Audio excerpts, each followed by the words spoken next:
नमस्कार, आप सभी का बहुत बहुत स्वागत है India TV speed news wellness weekend conclave में। एक वक्त था जब हम फैमिली डॉक्टर के पास जाते थे, हम डॉक्टर अंकल अंकल बुलाते थे, लेकिन अचानक ही ये शब्द, ये डॉक्टर अंकल, फैमिली डॉक्टर गायब हो गए जिंदगी से। अब जो फैमिली डॉक्टर होते थे या डॉक्टर अंकल होते थे, आपके बचपन से लेके जब तक आप बुजुर्ग होते थे, वही एकमात्र सहारा होते थे जब आपको खांसी होती थी, बुखार होता था या कोई भी बीमारी होती थी। लेकिन अचानक ही हमारी जिंदगी से डॉक्टर अंकल कहाँ चले गए। फिर कोविड महामारी आई और फिर याद आई हमें हमारे डॉक्टर अंकल की, वो पड़ोस में जो रहते थे, जिनको आप कई बार बुला लेते दूर से, अंकल मुझे तकलीफ हो रही है। कोविड के दौरान यही डॉक्टर अंकल थे जिन्होंने लोगों की मदद की जब अस्पतालों में बेड नहीं मिल रहा था। तो क्या एक बार फिर से हमारी जिंदगी में फैमिली डॉक्टर की, डॉक्टर अंकल की एंट्री होने जा रही है? क्या ये मुमकिन है? इसी पर ही हम चर्चा करेंगे। हमारे साथ बहुत ही खास मेहमान हैं, doctor AK Shukla, senior consultant physician internal medicine, Kailash hospital. आपका बहुत बहुत स्वागत है sir. Thank you, thank you. क्या फैमिली डॉक्टर का दौर खत्म हो गया है? ये एक सवाल है जो हमारे हर किसी के जहन में आता है। पहले हर परिवार में एक फैमिली डॉक्टर हुआ करते थे, लेकिन अचानक ऐसा क्या हुआ कि हमारी जिंदगी से ये डॉक्टर अंकल गायब हो गए? जैसे देखिए, जैसे जैसे इवोल्यूशन हुआ है, इंडस्ट्रियलाइजेशन हुआ, चीज़ें बढ़ती जा रही हैं, वैसे वैसे मेडिकल फील्ड भी बढ़ता जा रहा है। पहले खाली मेडिकल फील्ड था, फिर सुपर स्पेशलिटी है, फिर मल्टी स्पेशलिटी है, अब सुपर सुपर स्पेशलिटी है। एक फैक्टर तो ये हो गया कि आपके पास बहुत सारे ऑप्शंस आ गए कि जहाँ आप खाली फैमिली डॉक्टर को छोड़कर और जगह जा सकते हैं। उसके साथ में और भी चीज़ें आई, जैसे आपके पास सोशल मीडिया आ गया, गूगल अंकल आ गए, और अब बहुत सारे सब्स्टिट्यूशंस आ गए जो जहाँ से यू कैन रिट्रैक्ट द आपकी जो प्रॉब्लम्स है वहाँ डाले और आपने आंसर निकाला, सीधे चले गए केमिस्ट के पास, वहाँ से दवा खाई और शायद ठीक हो गए। नहीं ठीक हो गए तो किसी मल्टी स्पेशलिटी में चले गए। लेकिन जो रोल ऑफ फैमिली डॉक्टर था वो इसलिए लोग भूल गए, उसका एक बहुत बड़ा रोल होता है। अभी भी कुछ कंट्रीज़ है जहाँ पर कि फैमिली फिजिशियन के अलावा आप कहीं जा ही नहीं सकते। जैसे आपका यूनाइटेड किंगडम है, पूरा अमेरिका है, कनाडा है, वहाँ पर किसी और को आप दिखा ही नहीं सकते। अगर दिखाना है तो सबसे पहले आपको अपने फैमिली डॉक्टर के पास जाना, that's first point of contact, जो आपको एक कम्प्रिहेंसिव एंड पर्सनलाइज केयर देता है, which is not in the super speciality hospitals. So ये बहुत इंपॉर्टेंट था कि फैमिली डॉक्टर्स होना चाहिए। और आज भी ऐसा नहीं है, फैमिली डॉक्टर्स हैं जो बहुत मतलब जिसको कहते हैं, कुछ लोग ऐसे जो एक बिलीफ हो गया जिनके अंदर कि हमको यहीं जाना है, वहाँ से जहाँ वो रेफ़र करते हैं वहाँ जाते हैं। So that was the family concept, अभी भी है। लेकिन जिस तरह से नई जनरेशन आती जा रही है और नई जनरेशन को ये नहीं मालूम कि क्या लेना चाहिए, कब लेना चाहिए, कैसे लेना चाहिए, बिकॉज उनके पास टाइम नहीं है, तो they are probably not able to अपनी फैमिली डॉक्टर के पास जाएं और उनसे बात करें या कुछ करें या वेट करें, क्योंकि टाइम फैक्टर इम्पॉर्टेंट होता है वहाँ पर। सर, आपने अमेरिका का जिक्र किया, आपने UK का जिक्र किया। कहीं ऐसा तो नहीं कि भारत में जो डॉक्टर्स की उपलब्धता है बहुत आसान हो गई है? हमारे यहाँ जो हॉस्पिटल्स हैं बहुत आसानी से आपके पास है, आसपास हॉस्पिटल गए, आपसे डॉक्टर से मुलाकात की, आपका काम हो गया। उसी तरह से स्पेशलिस्ट डॉक्टर्स का भी बहुत ज़्यादा यहाँ पर चलन बढ़ गया है, जिसकी वजह से जो फैमिली डॉक्टर्स हैं उनका हम देखते हैं कि लोग कम जा रहे हैं या सीधा स्पेशलिस्ट के पास जा रहे हैं। देखिए, ये तो खाली अर्बन एरिया में है, लेकिन रूरल एरिया में जाइए, अगर आप देखेंगे तो अभी भी कई कई किलोमीटर्स में शायद प्रॉपर डॉक्टर्स अवेलेबल नहीं है। वहाँ पर इसलिए क्वैक्स बैठे हुए हैं जो कुछ न कुछ ट्रीटमेंट दे करके वो आपका कर लेते हैं, बट वो प्रॉपर ट्रीटमेंट नहीं होता है। लेकिन अर्बन एरिया में क्योंकि कंसंट्रेशन डॉक्टर्स का बहुत है, यहाँ पर एक तरह से इकोनॉमिक लाइबिलिटी अवेलेबिलिटी अच्छी है।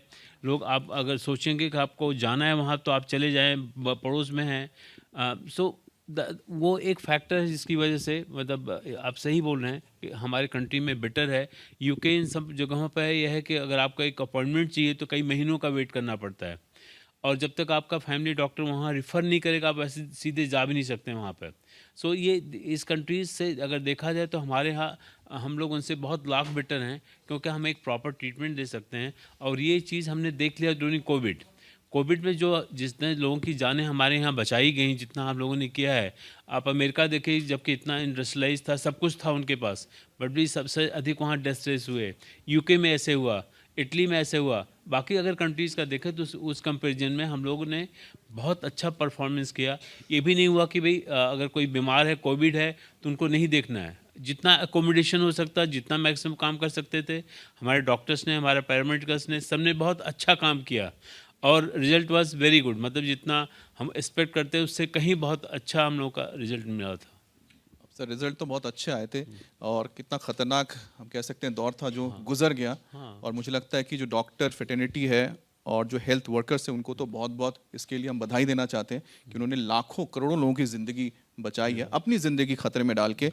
लेकिन जब इंसान खुद ही अपनी ज़िंदगी को खतरे में डालने के लिए उतारू हो जाए, तब आप क्या करें? जो सेल्फ मेडिकेशन है कितना खतरनाक है, और ये जो खुद ही हम लोग दवाई ले लेते हैं जाके या कहीं से देख के, पढ़ के, सुन के, कितना नुकसानदायक होता है इंसान के लिए। देखिए, ये बहुत अधिक जिसको कहते हैं चिंता का एक कारण है, बहुत अधिक, जो फ्यूचर में हम लोग बहुत बुरी तरह सफ़र करने वाले हैं। हम उसको बोलते हैं एंटी माइक्रोबियल रेजिस्टेंस, AMR। उसमें क्या होता है कि जैसे आपको बुखार आया, आपने 2 दिन एंटीबायोटिक खा ली, चले गए केमिस्ट से लेके खा लिया। जो बाहर के देशों में आप टच नहीं कर सकते उसको, लेकिन हम वो ईज़िली अवेलेबल, तो हमने लेके खा लिया। 2 दिन खाया, जो जिसका कोर्स 5 दिन का होता है, 2 दिन में हमने उसको छोड़ दिया। अब वो क्या हो गया, उससे रेजिस्टेंस डेवलप कर जाएगा। जो आपसे जो बीमारी दूसरे को लगी है, वो 5 दिन में नहीं ठीक होगा, उसको तो कम से कम 10 दिन लग जाएंगे। तो ये बहुत सीरियस मैटर है, और हमारे यहाँ कोई ऐसे रिसर्च वर्क नहीं हो रहा है कि हम नई एंटीबायोटिक्स प्रोड्यूस करें या उसके अगेंस्ट करें। तो ये हम बाहर से ही मोस्टली जितनी एंटीबायोटिक रिसर्चेज होते हैं, जो डीप रूटेड रिसर्चेज हैं, वो बाहर के हैं। उनको ज़रूरत नहीं, क्योंकि दे हैव कंटेंट, वो उन्होंने अपने को संभाल रखा है। अभी वो फर्स्ट जनरेशन यूज़ कर रहे हैं, हम 5th जनरेशन को यूज़ कर रहे हैं, तब भी हम ठीक नहीं कर पा रहे हैं। ये कुछ चीज़ें हैं जो कि गवर्नमेंट को संभलना चाहिए, और गवर्नमेंट से अधिक पब्लिक को समझना चाहिए कि आप सब कुछ खा लो, लेकिन एंटीबायोटिक को मत टच करो। और जब तक कि आप एक प्रॉपर डॉक्टर को नहीं दिखाएं, एक प्रॉपर कंसल्टेशन न लें, एक कल्चर सेंसिटिविटी न करा लें, तब खाएंगे तो आप 100% ठीक हो जाएंगे। अगर ऐसे नहीं करेंगे तो आप सफ़र करते रहेंगे और एंटीबायोटिक के ऊपर एंटीबायोटिक खाते रहेंगे। तो ये मतलब बहुत समस्या गंभीर है एक तरह से। इसके ऊपर इनफैक्ट सबको ध्यान देना चाहिए, और पब्लिक को तो अवेयरनेस बहुत ज़रूरी है इसके लिए। आपने एंटीबायोटिक तो बता दिया, लेकिन अब क्या करें? यहाँ पर इतने लोग बैठे हैं, करोड़ों लोग देख रहे हैं, सबके अंदर कोई ना कोई दर्द तो है सर। अब दर्द का इलाज क्या है? Pain killers. मैं उस दर्द की बात नहीं कर रहा हूँ जो आप सोच रहे होंगे, ठीक है आप तो जो पेन किलर्स के लिए जो हम इस्तेमाल करते हैं ना, पेन किलर्स ले लिया, जो दर्द हुआ, शारीरिक दर्द हुआ, ये कितना नुकसानदायक हो जाता है? आपके शरीर के किस अंग को नुकसान पहुंचा सकता है, जैसा आप एंटीबायोटिक भी बता रहे थे? देखिए, हम सबसे अधिक जो यूज़ करते हैं पैरासिटामॉल है। जैसे आजकल फैला हुआ डोलो हो गया, क्रोसिन हो गया, इस तरह से, या मेफ्टॉल हो गया, या ब्रूफेन हो गया। ये सब दवाएं जो होती हैं, एक लिमिट तक तो ठीक है, टॉलरेट कर लेती बॉडी, लेकिन उसके बियॉन्ड अगर खाएंगे तो इससे बहुत डैमेज, सबसे अधिक जो डैमेज करता है लीवर को करता है, फॉलोड बाय किडनी। अगर ब्रूफेन और ये सब अधिक डोज में ले रहे हैं, मतलब जैसे प्रिस्क्राइब्ड है 400 मिलीग्राम 3 टाइम्स ए डे, अगर इससे अधिक डोज यूज़ करते हैं फॉर लिटिल मोर टाइम, या किसी को जैसे हेडेक हो रहा, क्रॉनिक हेडेक हो रहा, खट से लिया और मुंह में डाल लिया क्योंकि उसको काम करना है, तो that become that is a chronic headache, तो रोज़ खा रहे हैं आप, तो अल्टीमेटली उससे किडनी आपकी डैमेज हो जाएगी। ऐसे पैरासिटामॉल है, अगर आप उसको ले रहे हैं 500 मिलीग्राम्स, 650 अब तो आ गया, क्योंकि 500 किसी को काम करता नहीं है, तो 650 दिन में 3 बार ले लिया, 4 बार ले लिया, कोई उतार नहीं रहता, 2-2 खिला दिया, तो उससे आपका लीवर डैमेज होने का बहुत चांस होता है। और स्पेशली बच्चों में, तो बच्चों में बहुत केयरफुल रहिए कि किसी को हाई डोज ऑफ पैरासिटामॉल मत दीजिए। अगर देना है तो बेटर है कि आप उसको स्पॉन्जिंग कर दीजिए, बाकी चीज़ें जो वाटर इनटेक उसका बढ़ा दीजिए। पैरासिटामॉल दें तो 1-2-3 बार, इससे ऊपर नहीं देंगे। तो ये बहुत कॉशन लेना है आपको। और स्पेशली जो पेन किलर्स हैं, पेन किलर्स खाली वो नुकसान नहीं करते मतलब किडनी और लीवर को, बाकी ऑर्गन सिस्टम्स को भी डैमेज करते हैं। जैसे आपका हार्ट हो गया, आपका ब्रेन हो गया, हर जगह जा कर के दे ब्लॉक, एंड उससे जो पेन फाइबर्स होते हैं वो जो दे बिकम इनसेंसिटिव, और वो एक अलग से दूसरी प्रॉब्लम आ जाती है। और स्पेशली न्यूरोपैथीज हो जाती है क्रॉनिक में, स्पेशली जो क्रॉनिक जिसको जैसे अर्थराइटिस हो गई, तो सेज में आप रोज़ एक पिल खाते चले जाएं क्योंकि हमको वॉक करना है, तो ये लॉन्ग टर्म के लिए बहुत नुकसानदायक होता है, और उसको आपको प्रिवेंट करना चाहिए। सर आपने जिक्र किया था कि पैरासीटामोल का, तो ये पैरासीटामोल कब लें? क्योंकि आजकल तो देखा जाता है कि ये तो कोई पूछता भी नहीं है ना किसी से, घर में लाते हैं हम लोग, ले लेते हैं कि बुखार आया तो ले ले, लेकिन अब बुखार कितना हो तब लें? देखिए ये बहुत इंपॉर्टेंट क्वेश्चन है।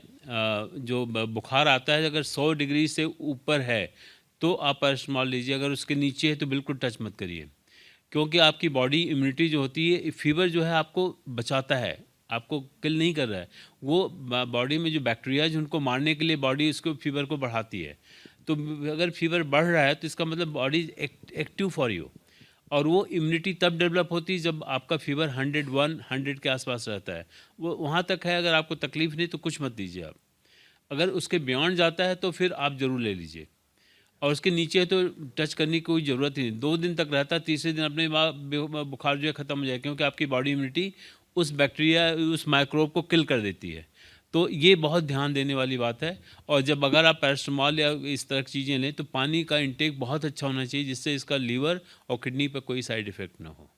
ये ऐसे होते हैं डॉक्टर अंकल कितने प्यार से समझा रहे हैं हम सभी को, है ना? अच्छा, अगर हमें दवाई नहीं खानी है डॉक्टर अंकल, तो मैं भी बोल सकता हूँ? हाँ, हाँ, बिल्कुल। सर मैं बस, तो डॉक्टर अंकल अगर हमें नहीं खानी है दवाई तो क्या करें, घर में क्या उपाय? क्योंकि पहले डॉक्टर अंकल तो बता देते थे घर में ये कर लेना, दवाई की जरूरत ही नहीं है। देखिए, अगर वायरल है तो वायरल में किसी दवा की ज़रूरत नहीं होती। उसमें सिर्फ 2 चीज़ें होती हैं, एक हाइड्रेशन, आपको पानी पीजिए, लिक्विड्स लीजिए एंड रेस्ट करिए। अगर 2 चीज़ें करते हैं तो वायरल 100% थर्ड डे गायब हो जाता है। अगर आप इसको कहें कि मैं एक टेबलेट खा के ऑफिस चला जाऊँ और काम भी कर लूँ और चला भी आऊँ, तो वो जो 3 दिन ठीक होना है वो कम से कम 8 से 10 दिन लग जा रहे हैं, और उसके बाद 2 हफ्ते तक उसका इफ़ेक्ट आता रहता है। ठीक है, तो मेरा ये कहना होगा कि उस समय दवा मत खाइए कोई भी। जैसे डायरिया भी होता है तो खाली ओआरएस लीजिए, इलेक्ट्रॉल वाटर या ओआरएस जो भी है। अगर आप उसको लेते रहेंगे 1 या 2 दिन रहेगा, उसके बाद जैसे आपका गट क्लीन होता है अपने आप डायरिया बंद हो जाएगा। उसमें फिर बार बार आपको किसी एंटीबैक्टीरियल की ज़रूरत नहीं होती। एंटीबैक्टीरियल खाने से डायरिया तो आपने रोक लिया, लेकिन जो टॉक्सिन्स निकलते हैं वो कहाँ जाएंगे? वो तो आपके बॉडी में ही है। इसलिए जिसको डायरिया होता है कम से कम 3-4 दिन 5 दिन उठ नहीं पाता, कई बार उसकी किडनी श्रिंक कर जाती हैं। तो सबसे इम्पॉर्टेंट होता है आप प्रॉपर इनटेक आपका वाटर का अच्छा होना चाहिए, और मतलब कोई अननेसेसरी दवा मत खाइए। अगर बहुत खाना है तो आप एक बी कॉम्प्लेक्स लीजिए, या प्रोबायोटिक्स होते हैं प्रोबायोटिक ले सकते हैं, दही ले सकते हैं, और ऐसी चीज़ें लीजिए जो कि आपको आप हजम कर सकें उस समय। उसको रोकने की कोशिश मत करिए। जो बॉडी का ये सिस्टम है कि अगर आपको उल्टी हो रही है तो इसका मतलब कुछ गड़बड़ है आपके पेट में, जो आप बॉडी टॉलरेट नहीं करे, तो हो जाने दीजिए, उसको निकल जाने दीजिए। डायरिया हो तो बहुत होगा, 2 बार 3 बार 10 बार, इससे बियॉन्ड तो नहीं जाएगा, लेकिन उतना ही इलेक्ट्रॉल लेते रहिए, देखिए अपने आप बंद हो जाएगी, जब तक कि कोई इन्फेक्शन ना हो। अगर इन्फेक्शन होता तो फिर आप अपने आप से दवा नहीं खाएंगे, आप प्रॉपर जाइए डॉक्टर के पास, उसका प्रॉपर उसका इन्वेस्टिगेशन कराइए, फिर दवा लीजिए। अच्छा डॉक्टर साहब, क्या आजकल लोग बहुत ज़्यादा कॉन्शियस हो गए हैं या फिर जागरूक हो गए हैं कि वो स्पेशलिस्ट के पास भागते हैं? अगर उन्हें कोई मामूली सी बीमारी है तो भी सोचते हैं कि अच्छा, अगर मुझे गले में कोई दर्द है तो मैं ईएनटी के पास जाएं। अगर आपको लगता है कि आपको हल्का सा पेट में कुछ दिक्कत आ रही है तो फिर हो सकता है कि वो उस हिसाब से डॉक्टर के पास चले जाएं, गैस्ट्रो के डॉक्टर के पास चले जाएं। लेकिन ये जो फैमिली डॉक्टर होते हैं और जो हमारे स्पेशलिस्ट डॉक्टर होते हैं, बड़े अस्पताल होते हैं, इनके बीच का फ़र्क क्या है? देखिए, बहुत सिंपल सी बात है। फैमिली डॉक्टर जो होता है उसका एक जो नज़रिया होता है वो उसका एक कम्प्रहेंसिव एंड पर्सनलाइज्ड केयर देता है। मतलब he takes everything from top to bottom, what all is happening, he knows about you, आपकी हिस्ट्री उसको मालूम है, and then he is getting you personalised care. जो आप कहीं चले गए, सुपर स्पेशलिटी में चले गए, जैसे एन टीम आप में चले गए, या जहाँ भी जाना हो चले गए, तो ही is not aware of you कि क्या एग्जैक्टली अंदर और कौन सी बीमारियाँ हैं। जैसे खाली आँख की प्रॉब्लम थोड़ी है, हो सकता है आपको डायबिटीज़ भी हो, हाइपरटेंशन भी और सब चीज़ें हों, तो वो he is not going to treat you that one, वो खाली आँख का ही देखेगा। लेकिन if you go through a family physician या फैमिली डॉक्टर या known to you, then he is going to send you for that particular reason. Before that उसका जो है diabetes hypertension should be controlled. नहीं तो आई वाले को अगर पता चला कि डायबिटीज़ है आपको या हाइपरटेंशन है, तो आपको टच भी नहीं करेगा, आपको वो कहेगा आप पहले इसको ठीक कराइए फिर हमारे पास आइए। तो इसलिए बहुत ज़रूरी होता है कि अगर आप कहीं जा रहे हैं तो अपने डॉक्टर से पहले रिफ़र करवाइए फिर जाइए। जैसे आपको ऑर्डिनरी इंस्टीट्यूट में जाना है तो they want referral from A personal doctor, बिना उसके वो आपको इंटरटेन नहीं करेंगे, या you come through the general OPD. तो ये कंसेप्ट है पूरा है, लेकिन आजकल जिस तरह से मशरूमिंग हो रही है मल्टी स्पेशलिटी, उनको अपना अस्पताल चलाना है, तो दे कैन डू एनीथिंग। वो आप आए तो ज़रूरत है ना हो तो अपना कर ही देंगे पूरा, सब इन्वेस्टिगेशन सब कुछ, रेलिवेंट या irrelevant. So ultimately who suffers is the patient. ऐसा तो नहीं है कि डॉक्टर साहब कि ज़्यादातर लोग अब टेस्ट पर और दवाइयों पर निर्भर हो गए हैं? मामूली सी भी कोई बीमारी होती है तो हम सोचते हैं कि चलो टेस्ट करवा लेते हैं, स्कैन करवा लेते हैं। देखिए वही तो मैं बता रहा हूँ कि मतलब जिस तरह से हालात चेंज हो रहे हैं, लोग गूगल पढ़ के और बाकी जगहों मतलब मीडिया से पढ़ के they try to gain some knowledge which is absolutely incomplete, या उसमें कंफ्यूज भी रहते हैं कि वो पढ़ा उसमें क्या चीज़ है, टू द एक्सटेंट दैट उसमें लास्ट में लिखा होता है कैंसर भी हो सकता है और डेथ भी हो सकती है। तो you can not imagine the psychological problem that person is going to have, और वो फिर भागता है चारों तरफ, एक के पास गया दूसरे के पास, नहीं ही is not satisfied at all, because उसके अंदर वो आ गया कैसे है। तो जब तक आप उसको प्रॉपर टेस्ट नहीं कराएंगे he is not going to be satisfied. और उस चक्कर में क्या होता है कि he is goes to the multiple places, multiple test are being done, और हर एक टेस्ट इज़ नॉट करेक्ट। जैसे आपने अल्ट्रासाउंड भी कराया तो पर्सनलाइज्ड है, मतलब जो कर रहा है वो पता नहीं कितना नॉलेजेबल है, कैसे करके दे रहा है, और पता है उसमें थोड़ा सी भी कोई मिस्टेक आ गई तो आपकी ज़िंदगी तो उसने नर्क कर दी। अगर आपके पता कह दिया कि यहाँ पे कोई गांठ है या कुछ है, तो आपका नींद तो हराम हो गई, और वो टेंशन में रहेंगे कि जब तक उसका कुछ निकले ना।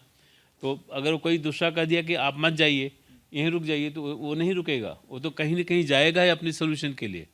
तो उस चक्रों में क्या होता है कि ये छोटी चीज़ has become a big size.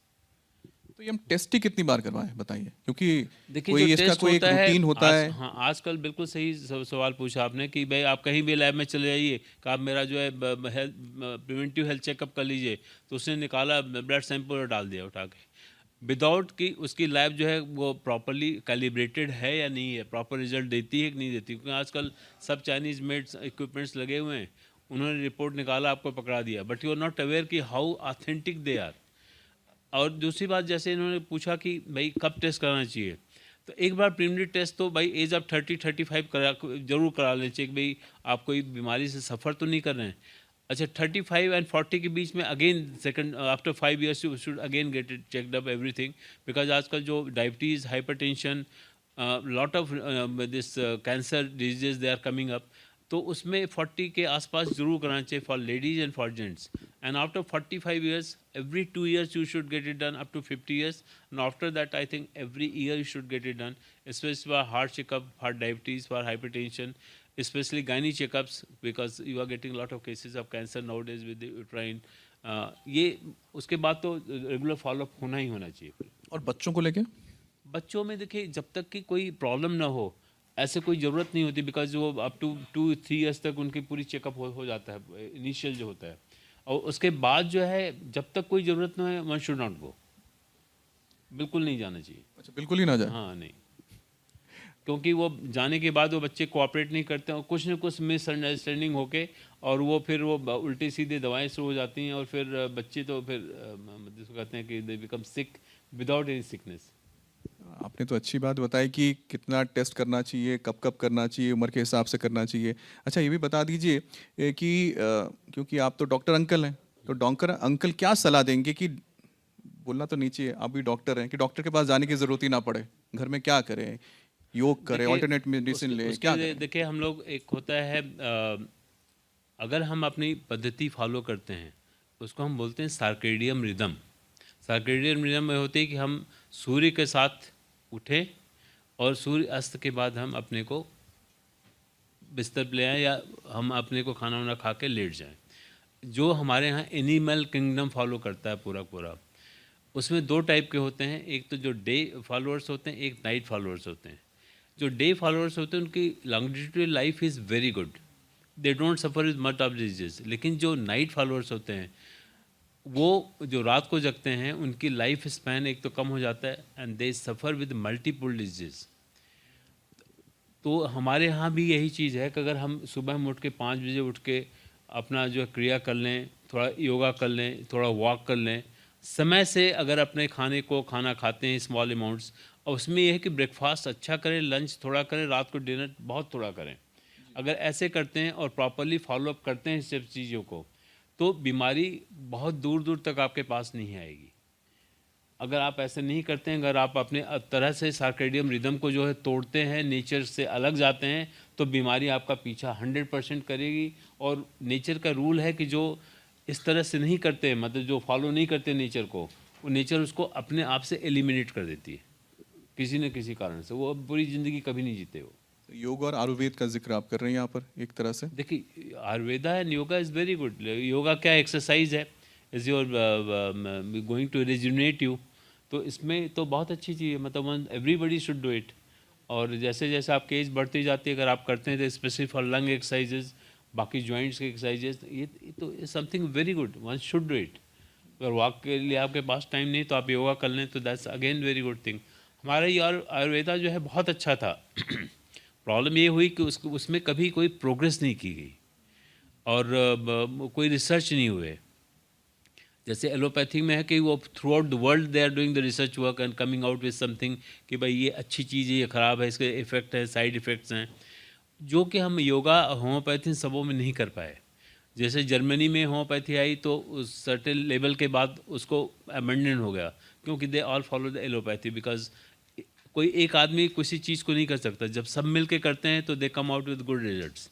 तो दिस वाज द रीजन कि homoeopathy is not followed in Germany any more. हमारी कंट्री में आती है, खाली हमारी कंट्री एक दो कंट्री है जहाँ पर होम्योपैथी होती है, otherwise throughout the world is not there. ऐसे जैसे नेचुरोपैथी है, naturopathy is again very good thing, हम उसको फॉलो नहीं करते। अगर हम फॉलो करें तो बहुत सारी बीमारियां तो ऐसी हैं जो कि अब कभी आप सोच भी नहीं सकते वो ठीक हो जाती हैं, लेकिन it should be done very properly. जो उसको कराने वाला, आजकल तो सब ढोंगी लोग घूम रहे हैं, कुछ भी हम करा देंगे, ऐसे कर देंगे, वैसे कर देंगे, लेकिन ऐसा नहीं होता है। वो कोई भी चीज़ होती है, आजकल कोई तो रील बीमारी में भी अगर बहुत सारी चीज़ें आ जाती हैं, सोशल मीडिया में बहुत कुछ चलती है, तो हाँ। उसमें मुझे याद आया कि ओबिसिटी को लेके एक बहुत बड़ा मसला जो हुआ है, और जिसमें मोटापे को कम करने के लिए आजकल काफ़ी ट्रेंड कर रही हैं चीज़ों को हम देखते हैं। ओज़ेम्पिक नाम है, तो आपने बता रहे बिल्कुल हैं कि सही बहुत सारे जो आपके सेलिब्रिटीज़ हैं वो भी इस्तेमाल कर रहे हैं कि मोटापा घटाने के लिए। ये वाकई में कोई सही पद्धति है? देखिए, ये नई ड्रग आई है जो अमेरिका में, क्योंकि अमेरिका में ओवरवेट इज़ बिग प्रॉब्लम। वहाँ पर आपको आराम से 1.5 से 2 किलो के आदमी आराम से मिल जाएंगे। तो उनके यहाँ ये बहुत बड़ी समस्या थी, तो they have come out with this Ozempic, and उसको आप वीकली यूज करते हैं। उसमें जो है wait reduction is very good, and specially ये आप डायबिटीज़ नॉन डायबिटिक दोनों में यूज कर सकते हैं इसको। और भी दवाएं आ गई हैं, उससे भी अच्छी दवाएं आ रही हैं, जिसमें कि weight reduction is very good along with the control of diabetes, hypertension, for your heart disease, वो सबको कंट्रोल करेगी। बट यह है कि अभी the cost factor is quite high. हमारे इंडिया में अभी इंट्रोड्यूस हुई 2-3 दिन पहले ही, लेकिन एक बार जब वो आ जाएगी तो काफ़ी लोगों को अच्छा, मतलब जिसको कहते हैं कि फ़ायदा मिलेगा। चलिए, देखिए डॉक्टर अंकल का इंतज़ार तो काफ़ी लोग कर रहे हैं, तो अब हम ऑडियंस के सवाल लेंगे। हंसता तो मैं हर रोज हूँ, लेकिन खुश हुए ज़माना बीत गया। हर रोज बहुत हंसता बढ़िया, हूँ very मैं, good। कोई कमी नहीं है, लेकिन खुश कब होता हूँ समझ में नहीं आती। तो जब कोई डॉक्टर अंकल मिल जाए इस तरह का, वो मुझे निश्चित ही तरीका बता सकता है कि ज़िंदगी में खुश कैसे रहा जाए। यही मेरा सवाल है। Thank you. देखिए, आपने जो क्वेश्चन पूछा है बहुत ही उम्दा क्वेश्चन है, बहुत ही अच्छा है, क्योंकि आजकल की दिनचर्या में किसी के पास टाइम नहीं है, किसी के ऊपर आप ट्रस्ट नहीं कर सकते, किसी से आपके अपने घर में लोगों के ऊपर ट्रस्ट नहीं होता है।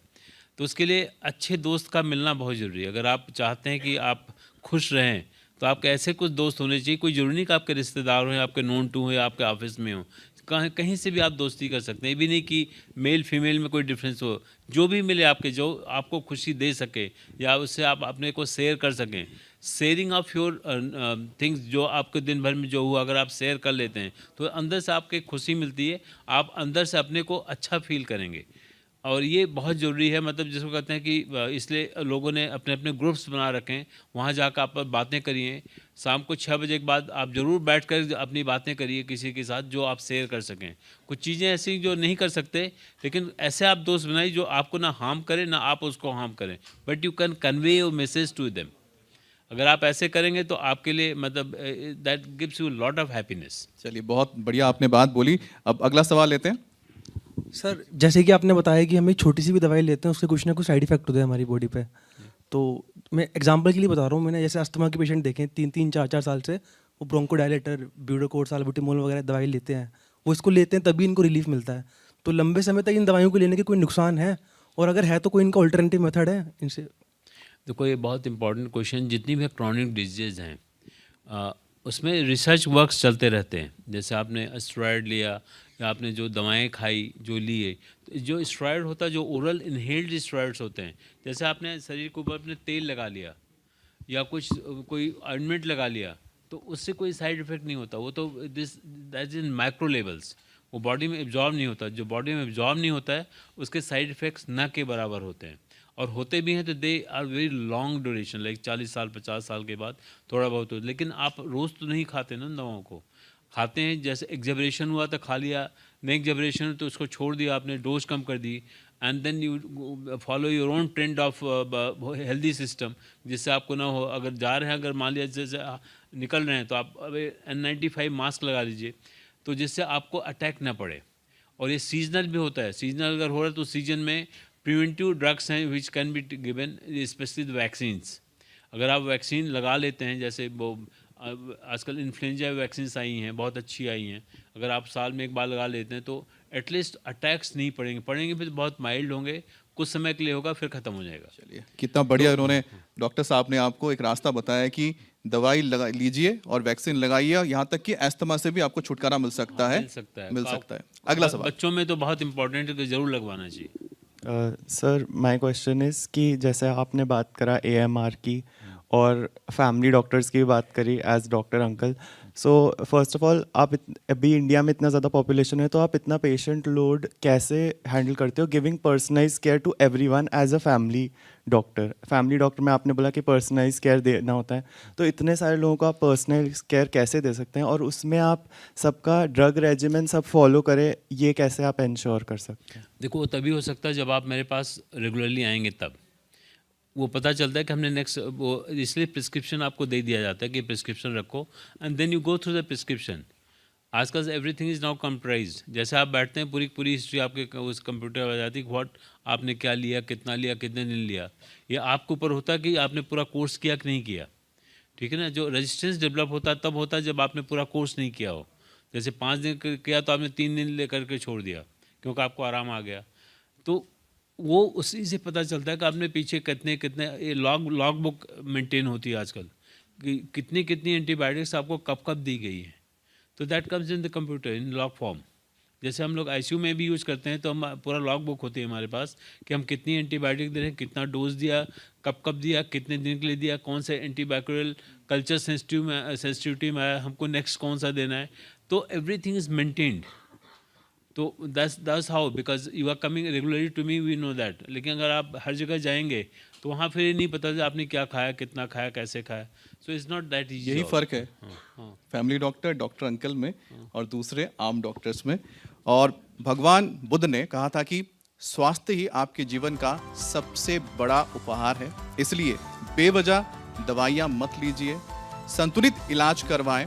और डॉक्टर या फैमिली डॉक्टर की हम जब बात करते हैं तो वो आपके लिए सुविधा नहीं है, वो वक्त की ज़रूरत है। बहुत बहुत धन्यवाद आप सभी का। डॉक्टर साहब आपका भी थैंक यू।